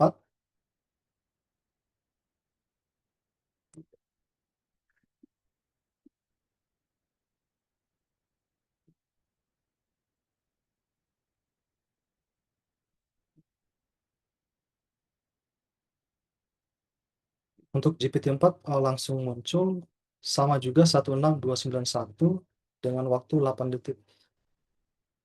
Nah, itulah teman-teman demonstrasi yang saya lakukan. Misalnya kita juga bisa satu kali lagi membuat lap dari kain misalnya.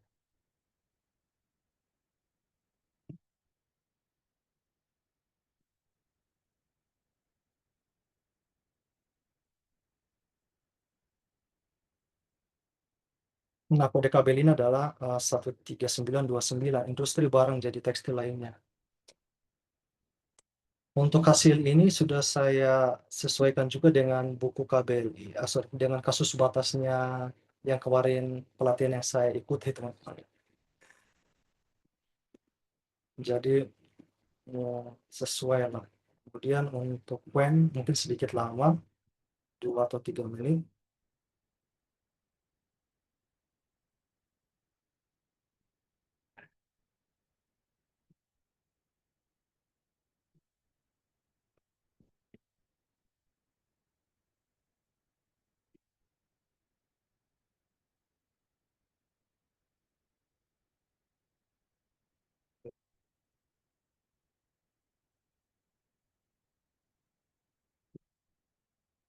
Ya, tapi kita lihat pencariannya sama, semuanya masuk ke dalam industri.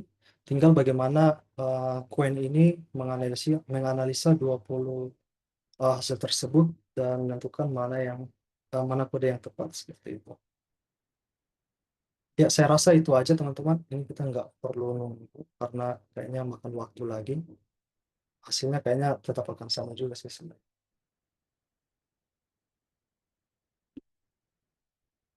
Ya, begitu saja penjelasan dari saya. Saya kembalikan kepada moderator.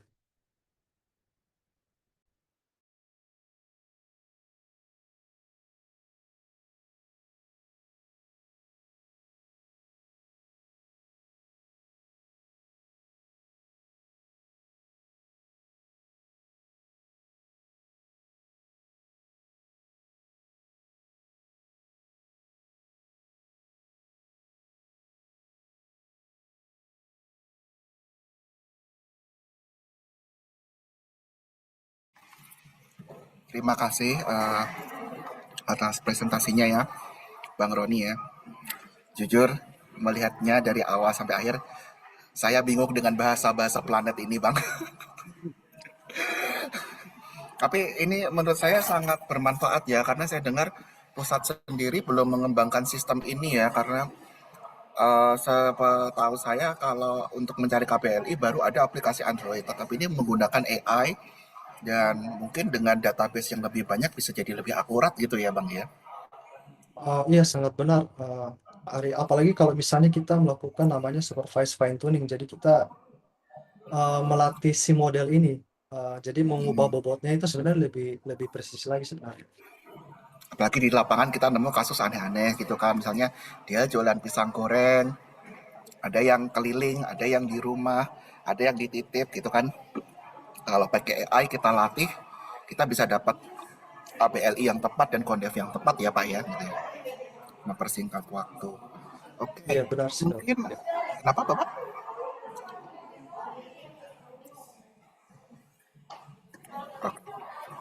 Mungkin sekarang kita akan masuk seksi tanya jawab. Bapak Ibu sekalian, mungkin ada yang ingin ditanyakan atau mungkin ada saran atau mungkin mau nanya-nanya tentang beasiswa nih atau kehidupan di Boston gitu kan. Ada Pak Roni di sini ya, bisa sharing gitu. Silahkan.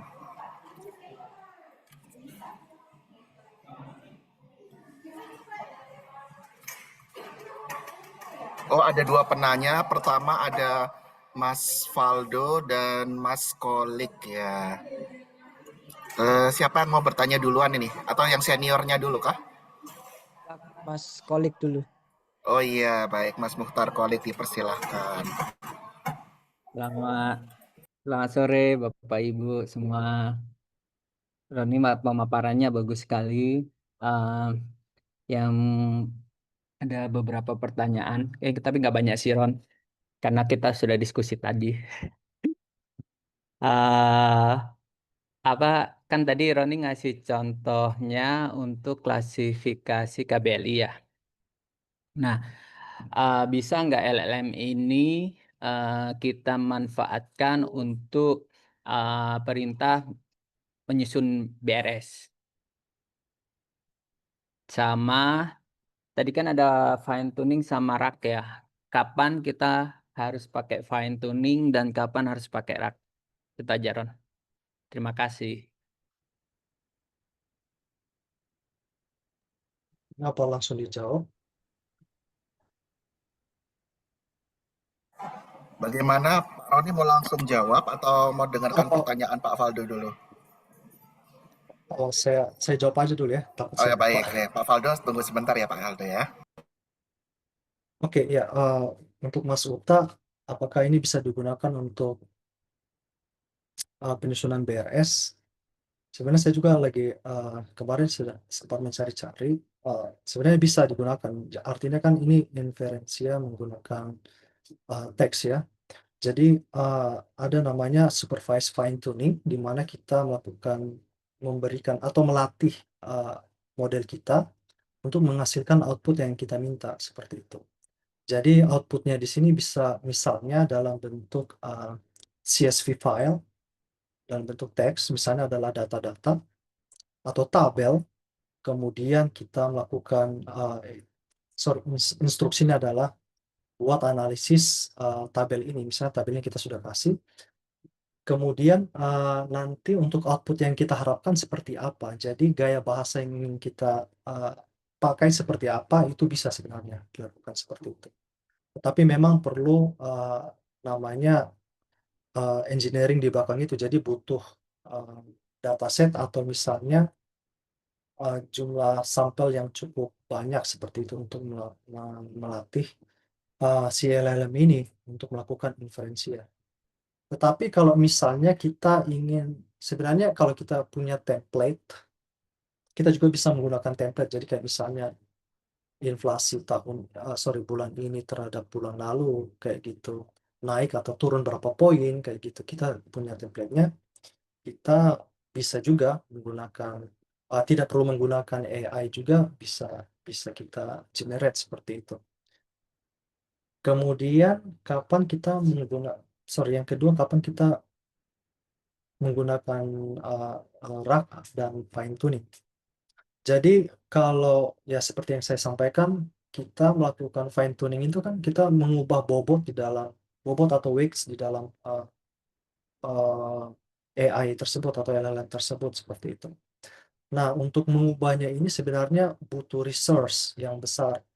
Kemudian butuh cost yang besar karena komputasinya itu memakan waktu kalau kita misalnya sorry, ini kalau dijelaskan terlalu panjang lagi. Tetapi kalau untuk fine tuning ada namanya partial fine tuning sama whole fine tuning. Jadi semua layers di LLM itu kita lakukan fine tuning, atau hanya satu layers dari LLM itu yang kita lakukan fine tuning. Itu pun kita harus menggunakan GPU yang lumayan, karena kalau misalnya kalau teman-teman yang di bidang IT, biasanya kalau pakai Google Colab, ya di situ kita dikasih apa namanya GPU juga. Ada juga kita harus Google Colab Pro, misalnya seperti NVIDIA A100, itu lumayan juga. Saya gunakan itu juga di project research assistant saya juga di kampus saya seperti itu. Ya, jadi kalau kita menggunakan hanya GPU itu memakan waktu yang cukup lama. Tapi kalau CPU. Tapi kalau kita menggunakan GPU, kita mengoptimalkan parallel computing dari GPU tersebut, jadi bisa lebih cepat seperti itu. Jadi ya itu masalah lagi ke resource-nya kita seperti itu untuk fine tuning. Tetapi kalau RAG, kalau kita sudah punya dokumen, apalagi dokumennya itu misalnya banyak ya. Kemarin itu kalau saya nggak salah baca di LinkedIn itu dari Kemenkeu sudah menggunakan antara chatbot atau menggunakan RAG ya. Jadi untuk apa namanya, kayaknya chatbotnya mereka itu, jadi mereka kasih peraturan-peraturan Kemenkeu tentang perpajakan dan seterusnya. Kemudian biarkan wajib pajak itu bertanya tentang pajak yang misalnya tentang peraturan pajak yang akan berlaku kepada perusahaan mereka. Nah, dari situ bisa dilakukan inferensi oleh LLM tersebut seperti itu. Seperti itu. Jadi ya itu, singkat kata mungkin kalau RAG itu kita nggak perlu terlalu banyak mengeluarkan cost, tetapi kalau fine tuning lumayan. Seperti itu. Ya, gitu Mas Ari. Oke, terima kasih Ron. Mungkin Valdo mau Eh, lanjut bertanya? Oke, tadi nggak ada tambahan ya Pak Uta ya? Iya. Nggak ada sih. Bentar. Ron, berarti itu kalau gitu sebenarnya kalau untuk chatbot itu ak- sebenarnya bagus sih. Berarti kalau kita akan mempermudah si user, pengguna data, kalau ada chatbot yang kayak Roni tadi sampaikan, misalnya nih pengen cari apa gitu kan dari chatbotnya nanti langsung bisa dikeluarkan toh. Oke, Benar-benar ya, benar sekali Mas. Apalagi kalau misalnya di PS, misalnya kalau dari apa namanya pengguna data lah, misalnya butuh data inflasi dari bulan apa di tahun apa sampai apa, sebenarnya kita bisa menggunakan namanya AI agent untuk misalnya nge-retrieve dari database kita data di periode tersebut seperti itu. Jadi tinggal mau dalam bentuk apa? Dalam bentuk tabel, Excel, CSV, mau bentuk misalnya graph juga kita bisa bikin. Tapi itu kayaknya kita butuh waktu lagi maksudnya untuk membuat dari awal sih seperti itu. Ini sudah maksudnya udah lumayan lumrah kalau misalnya kita main-main di GitHub dan seterusnya, ini mereka sudah melakukan ini seperti itu. Ya, oke, makasih Ron, cukup. Baik, terima kasih ya Pak Mukhtar Kolik. Kemudian ada Pak Valdo mungkin pertanyaannya Pak, persilahkan waktu dan tempat. Oke, baik. Terima kasih atas kesempatannya. Suara saya terdengar, Mas Ari? Iya, terdengar. Oke, Betul. baik. Ya, jadi menarik sekali, Bang Ron. Ini materinya saya ucapkan terima kasih karena memberikan wawasan baru. Terutama istilah seperti RAG itu, menurut saya itu selama ini saya tidak pernah terpapar itu ya. Kita tahunya LLM, ternyata juga ada yang namanya RAG. Nah, langsung saja ke studi kasusnya ya, Bang. Jadi kita di BPS Papua selama ini kan sangat bergantung pada grup WhatsApp ya untuk koordinasi survei dengan kabupaten. Nah, seperti jadwal kegiatan, alokasi sampel dan petugas itu kan sebenarnya sudah dibagikan di grup melalui surat dan informasi chat. Nah, tapi yang terjadi selama ini kan kita sendiri di provinsi dan termasuk yang di kabupaten kadang sering lupa sehingga menanyakan hal yang sama berulang kali. Ya mungkin ini juga linear dengan yang tadi ya, yang apa ternyata di Kementerian Keuangan sudah menerapkan ya. Jadi pertanyaan saya,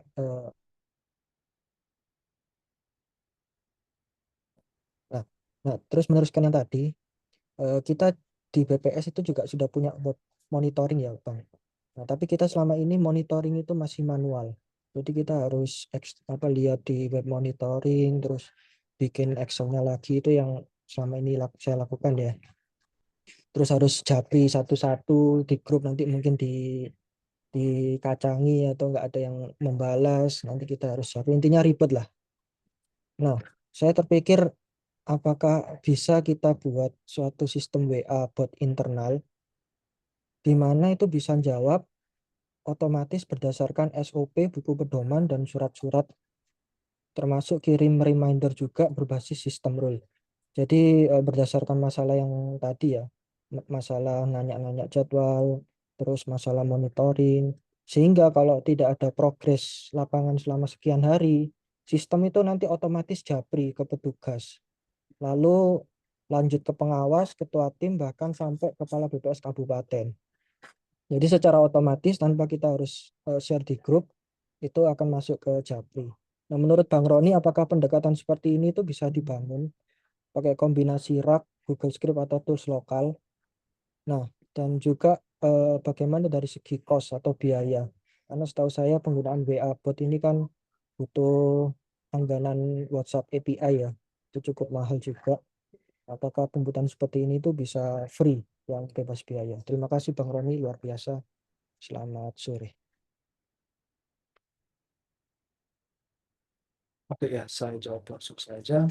Eh, Ya, untuk rak ini sebenarnya bisa diaplikasikan juga kalau idenya Mas Faldo misalnya kita punya surat, kemudian kita punya buku pedoman, terus kita punya misalnya ada dokumen-dokumen lain lah, misalnya tentang survei seperti itu. Dan kita ingin apa namanya ya AI menjawab misalnya pertanyaan kita tentang atau melakukan inferensi terhadap dokumen-dokumen. Ya, bisa dilakukan. Jadi, apalagi ketika kita punya dokumen yang sudah, banyak seperti itu dan kita ingin mencari, apa nama, informasi, RAG ini, cocok untuk diterapkan. Jadi, apalagi misalnya ketika kita punya dokumen yang bersifatnya, yang sifatnya rahasia dan seterusnya, RAG ini sangat cocok. Jadi hal yang pertama dilakukan palingan yang pertama adalah mengubah, dokumen-dokumen tersebut ke dalam vektor embeddings, kemudian diubah lagi ke dalam ada namanya vektor database. Kita bisa pakai Chroma, kita bisa pakai Vice, seperti itu. Kemudian kita menyuruh LLM untuk melakukan inferensi ya, seperti itu. Jadi bisa bisa sih kalau menurut saya bisa, tapi mungkin butuh waktu dan apalagi kalau misalnya mau mengintegrasikan ke dalam WhatsApp bisnis atau apa, saya rasa itu alurnya akan cukup rumit ya. Kita akan membuat namanya AI agent lagi seperti itu. Jadi ada yang melakukan analisis, ada yang misalnya ngirim WA seperti itu. Ada yang misalnya membuat pesan kayak gitu, menerima pesan kayak gitu, mengolah data lagi seperti itu. Bisa tapi butuh waktu seperti itu. Kemudian Eee, yang kedua apa, Valdo? Monitoring ya? Ya betul, jadi ekstrak data dari web monitoring. Oh Terus ya, ya, mungkin kalau monitoring nggak perlu sampai pakai AI, tapi bisa namanya, web scraping, tapi kayaknya harus, melewati VPN kayak gitu. Jadi kayak kita scraping data monitoring, dashboard-nya dari web entry-nya, pengolahan atau BPS seperti itu, datanya kita ekspor ke dalam Excel atau tidak misalnya kita punya database seperti Postgre atau MySQL kayak gitu. Kita bikin data warehouse-nya, kita bikin dashboard-nya, kemudian kita kita otomatisasi misalnya hmm, seberapa sering maksudnya program scraping kita itu berjalan, kayaknya bisa-bisa aja sih sebenarnya kayak gitu. Apalagi kalau mau yang real time kayak gitu misalnya per jam. Tapi kayaknya kita harus koordinasi dengan pusat juga karena bisa-bisa kita dianggap sebagai dibilang apa IP address kita diblok ya karena mungkin dianggap sebagai apa malware atau mungkin aktivitas mencurigakan lah seperti itu. Tapi bisa-bisa aja dibilang. jadi untuk yang tadi WhatsApp bot itu butuh waktu yang lebih panjang dan lebih rumit ya Bang. Ya karena kalau saya sih baru kemarin bangun AI agent itu cuma ada satu project sih, jadi project tapi itu cuma lumayan sih karena saya juga kemarin-kemarin baru belajar. Jadi kayak misalnya ada video YouTube, kita kasih aja nanti ke situ, ke AI agent kita, kemudian dia akan yaitu melakukan transkrip. Jadi kalau di YouTube kan itu nggak bisa kita download apa namanya, apa yang teksnya yang di bawah itu sisinya Caption, itu apa sih? Ya, caption. Ya. caption kayak gitu. Ya, jadi kita harus melakukan transkrip. Ya, pokoknya intinya adalah saya ingin apa namanya, saya nggak mau nonton video itu secara menyeluruh kayak gitu. Saya cuma pengen tahu isi dari video itu. Jadi summary-nya itu, tapi summary ini saya nggak mau kayak dalam bentuk bacaan, kayak misalnya 1 atau 2 paragraf. Saya maunya di dalam bentuk mind map kayak gitu. Kalau pohon ingat kan kita bisa langsung ngerti ya, seperti itu. Jadi kayak secara garis besar aja dibikin mind map, gitu kemarin kayak gitu. Nah, itu ada beberapa AI agent yang saya pakai, lumayan juga sih. Tapi kalau nggak salah kayak sekarang ada LangGraph atau LangChain, kayaknya itu kayaknya platform untuk membuat AI agent. Tapi saya belum pernah coba. Tapi katanya lumayan mudah. Tapi ya itu saya belum pernah coba jadi seperti itu. Akhir Bang, berarti penggunaan tools-tools itu sebenarnya berbayar atau free sih, Bang? Kalau LangChain kalau nggak salah berbayar, tapi kalau misalnya kita ingin membangun dari awal, kita menspesifikasi kalau pure Python menggunakan package seperti itu sebenarnya enggak sih. Kecuali kalau kita mau pakai misalnya kita beli API-nya misalnya dari OpenAI atau apa. Tapi kalau misalnya kita pakai LLM kayak misalnya LLM-nya kita yang saya tadi pakai LLM Studio, kita nggak perlu sih sebenarnya. Kecuali kalau misalnya yang tadi kayak mau menggunakan WhatsApp bisnis dan seterusnya, itu kayaknya harus berbayar. Seperti itu. Biasa Bang jawabannya. Mantap, nanti kita bisa diskusi. Terima Ya, kasih. terima kasih.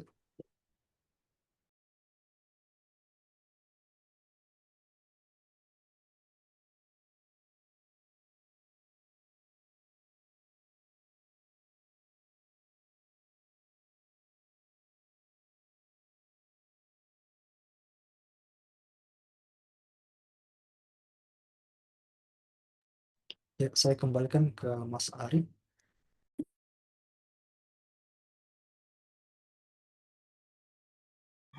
Oke, ya terima kasih Pak Roni ya. Sharingnya sangat ini ya, diskusinya sangat hangat gitu ya, saling melempar-melempar dan juga ada ilmu-ilmu baru yang bisa sama-sama kita pelajari gitu ya. Dan apakah ada yang masih ingin bertanya?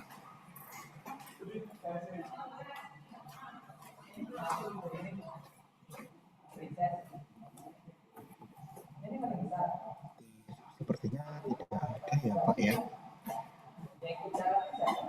Baik, kalau begitu saya akan menyampaikan kesimpulan ya dari diskusi kita pada sore hari ini. Jadi artificial intelligence, kecerdasan buatan itu dibuat dengan meniru jaringan saraf manusia dan layaknya jaringan saraf manusia membutuhkan beragam input dan juga hubungan gitu ya satu sama lain dengan beragam data. Dan penggunaan AI dan LLM ini sangat bermanfaat, bisa digunakan secara offline dan memudahkan beragam pekerjaan BPS seperti pencarian KBLI yang sedang dikembangkan Bapak Roni. Dan sharing knowledge ini mengingatkan kita bahwa kita tidak hanya perlu jadi pengguna AI, tapi juga salah satu pengembangnya dengan tools-tools yang sudah dipaparkan Pak Roni ya, ternyata bisa diakses secara umum oleh kita semua. Nah, sebelum kita berpisah, saya akan menutup dengan pantun ini Bapak Ibu. Jalan-jalan ke kota Nabire, perginya dengan pesawat. Artinya, Bapak Ibu kami ucapkan selamat sore, semoga ilmunya bermanfaat. amin. Sekian Bapak Ibu sharing knowledge pada sore hari ini ya gitu. Sampai jumpa di sharing-sharing knowledge selanjutnya gitu. Yang mungkin sebentar lagi banyak yang bakal pulang kuliah juga, jadi kita akan dengarkan lagi gitu. Oke, sampai bertemu kembali. Selamat sore. Terima kasih semua. Ya, terima kasih Bapak Roni. Aduh, Terima kasih. ilmunya keren-keren sekali. Terima kasih Kakak Roni. Terima kasih Kakak Roni. Jauh-jauh dari nonton dari Gunung Oh, Sitoli. Joy. Woi, Ada dari Gunung Sitoli nih. Aduh, mantap sekali. Mantap BPS Papua. Ya, Bapak Ibu mohon izin terkait presentasinya, silakan masuk ke link presentasi saat pukul 4 sore ya, karena ada kesalahan pilihan zona waktu. Jadi form presentasinya baru dibuka jam 4. Mohon sekali lagi diingatkan Bapak Ibu yang sudah mengikuti sharing knowledge Ya untuk bisa lanjut mengisi saja itu. presentasi jam 4 sore waktu Indonesia Timur. Iya, terima kasih.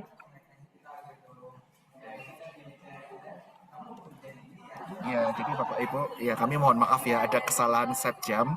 Jadi kami set jam 2 WIB, jadi harusnya jam 2 WIT gitu. Jadi nanti akan dibuka jam 4 WIT dan tenang saja ini dibukanya cukup lama kok Bapak Ibu. Jadi jangan lupa presensi ya Bapak Ibu. Dan materinya bisa di-download di Google Site yang sudah saya sharing di kolom chat.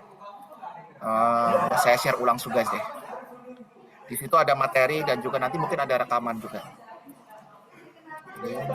Presensi, materi, dan rekaman hari ini. Oh maaf, caps lock-nya on.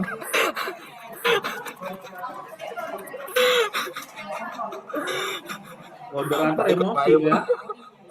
Maafkan saya seolah-olah saya emosi. Saya mohon maaf. Baik Bapak Ibu, ya selamat sore ya. Aduh, sangat keren sekali diskusi hari ini dengan Pak Rani ini. Terima kasih banyak. Ya. Oh bisa diaduk.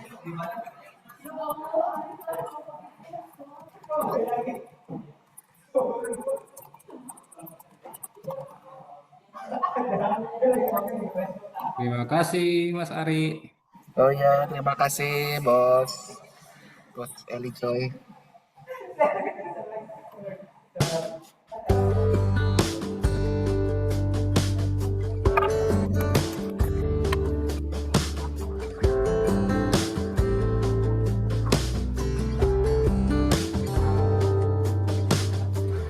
Dari kejauhan tergambar cerita tentang kita, terpisah jarak dan waktu. Ingin ku ungkapkan rindu lewat kata indah, tak cukup untuk dirimu, sebab kau terlalu indah. Dari sekedar kata, dunia berhenti sejenak menikmati indahmu. Dan apabila tak bersamamu, kupastikan ku jalani dunia tak seindah kemarin. Sederhana tertawamu sudah cukup lengkapi sempurnanya hidup bersamamu.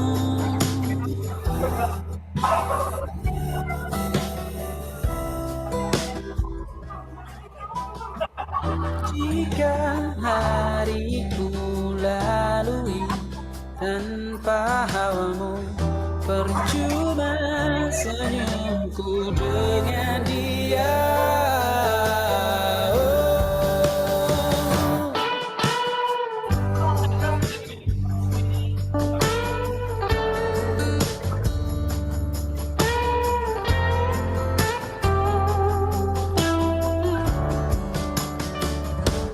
Dan apabila tak bersamamu, ku pastikan ku jalani dunia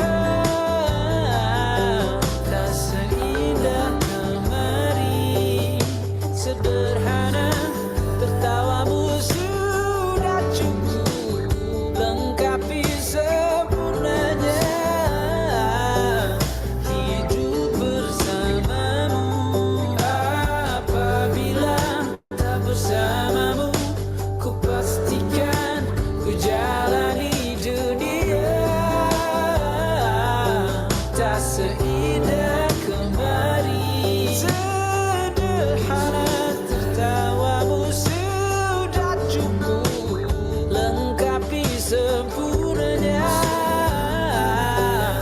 hidup bersamamu.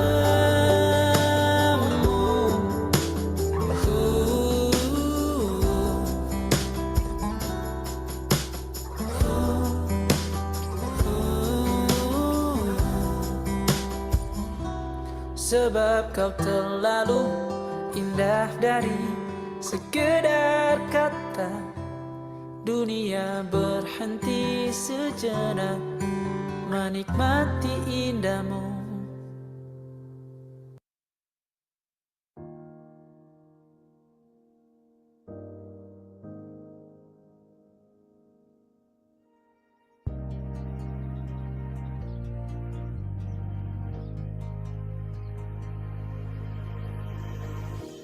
Apalah arti cinta yang indah, apalah arti cinta dan sayang.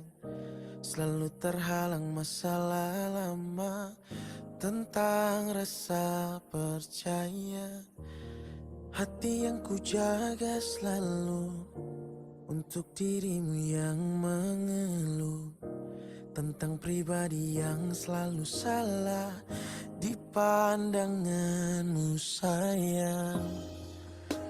Tapi ku tetap terus melangkah karena ku tak mau berpisah. Hilangkan semua curiga yang membuat kita terus berjarak.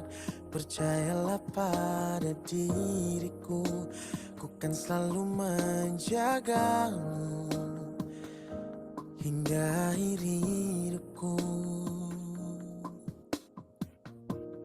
Malam bantu aku untuk luluhkan dia, bintang bantu aku untuk tenangkan dia dari rasa cemburu, dari rasa curiga.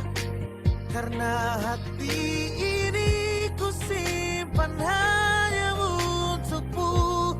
Tenangkan dirimu, kau terlalu jauh. Sebenarnya aku tak seburuk itu. Semua perjuanganku di belakang dirimu semata karena ku tak mampu hidup tanpamu.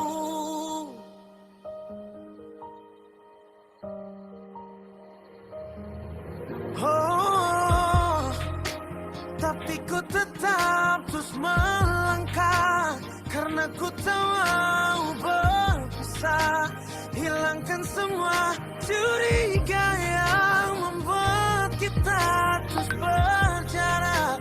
Percayalah pada diriku, ku kan selalu menjagamu.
Diriku tak seburuk itu. Di belakang dirimu semata karena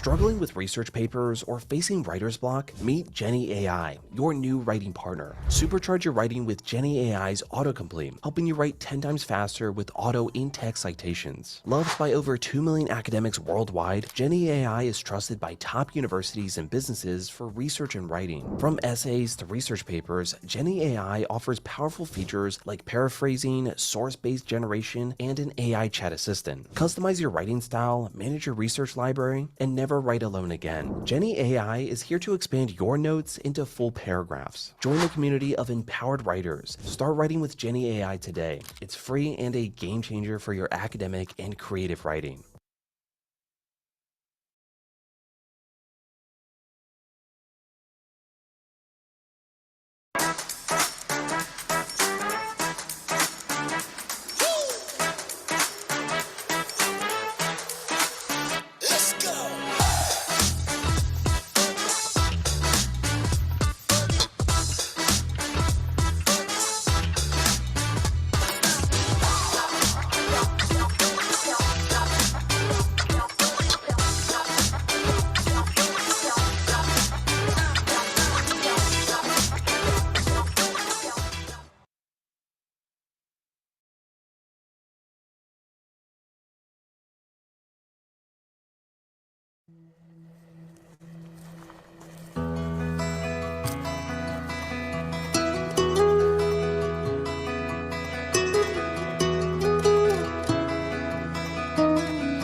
Asmara telah terkalibrasi frekuensi yang sama.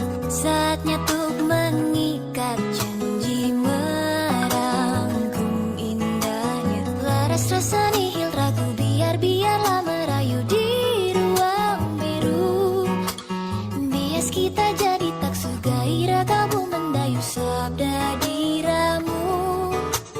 Jadikan hanya aku satu-satunya senggarapan bagi sang pelipur lara. Nyanyikan ku kidung setia. Jadikan hanya aku satu-satunya senggarapan bagi sang pelipur lara. Nyanyikan ku kidung setia. Bapak Ibu, presensinya udah bisa diakses. Silakan mengakses link presensi ya. Ini Zoom-nya memang sengaja belum ditutup buat mengingatkan teman-teman untuk mengisikan link presensi. Ya, silakan ya. Jangan lupa mengisi link presensi kegiatan hari ini. Untuk sharing knowledge hari ini nggak ada kode sertifikatnya karena akan kami integrasikan dengan Gojek. Jadi sertifikatnya nanti akan teman-teman unduh di Gojek ya. Syaratnya hanyalah mengisi link presensi. Oke. Demikian dari tim RB, Bapak Ibu, jangan lupa isi link presensi. Saya mohon undur diri dengan mengakhiri Zoom pada sore hari ini. Sampai jumpa di lain kesempatan. Semoga teman-teman semua sehat dan selamat menikmati weekend-nya. Bye-bye everybody. Assalamualaikum warahmatullahi wabarakatuh.